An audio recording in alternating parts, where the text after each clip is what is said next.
میں زیادہ تھے، عمر میں زیادہ تھے، اچھائی تمہارے اندر زیادہ تھی، لیکن آج جو تم مٹی کے نیچے پڑے ہو، بولتے کیوں نہیں ہو؟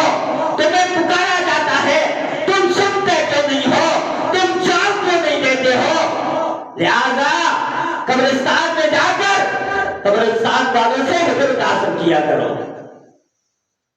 تم تو دنیا پر ہم سے اچھی باتیں کرنے والے تھے، تم تو بڑے بڑے جنگوں میں بیٹھ کر باتیں کرنے والے تھے، لیکن آج جب تم سے بات کی جاتی ہے تم جواب کیوں نہیں دے رہے؟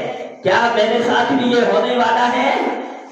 تم تو زمین پر چلتے تھے اور کہتے تھے کہ یہ فلاں کام میں ایسے کروں گا کہ کوئی نہ کر سکا، لیکن آج تو منو مٹی کے نیچے پڑا ہے، کیا گزر رہی ہے تجھ پر؟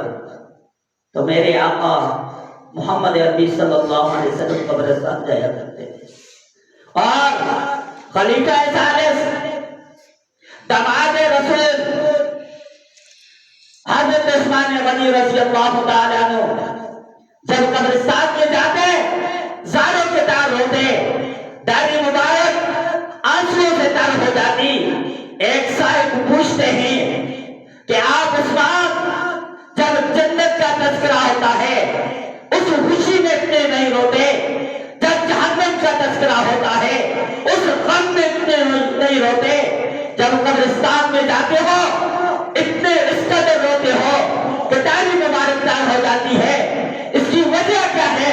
تو حضرت عثمان غنی رضی اللہ تعالیٰ عنہ فرماتے ہیں، او میرے بھائی یاد رکھ، یاد